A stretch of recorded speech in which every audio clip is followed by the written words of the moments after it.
প্রিয় শিক্ষার্থীরা, আমার এখানে লেখা বিড়াল তপস্বী, এখানে একটা বিড়াল, তার দুই হাতে AK-47 লাগানো। দেখেন এই বিড়ালটার মানে কি? খুব চালাক না? এই বিড়াল তপস্বী শব্দের অর্থ হচ্ছে চালাক ব্যক্তি বা অসাধু ব্যক্তি বা ভণ্ড।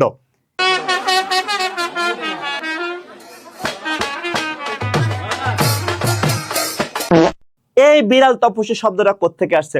অতি প্রাচীন কালে হিন্দু পৌরাণিক গল্প অনুযায়ী কোন একটি বিড়াল বনের পাশে যে নদী বয়ে যাচ্ছে, সে নদীর ধারে চুপ করে বসে আছে, এমন শান্তভাবে বসে আছে যেন এই বিড়ালটা কিচ্ছু জানে না, কিচ্ছু জানে না। সে চারদিকের পরিস্থিতি সম্পর্কে তার কোনো ধারণাই নেই।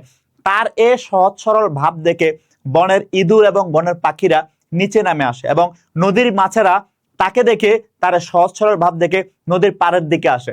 যখনই তারা কাছে আসে বিড়াল তখনই তাকে শিকার করতে চেষ্টা করে এবং শিকার করে ফেলে। তাহলে তারা কিন্তু তাকে বিশ্বাস করেছিল, বিশ্বাস তার খেয়ানত করছে কে? এই বিড়াল।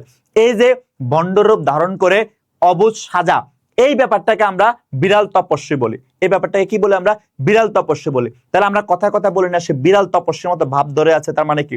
সে এমন একটা সহজ সরল ভাব ধরে আছে, সে কিচ্ছু জানে না, অথচ সে একটা বিশাল ভণ্ড। তাহলে বিড়াল তপস্বী বাগধারা অর্থ কি? ভণ্ড বা অসাধু ব্যক্তি। মনে থাকবে এখন থেকে।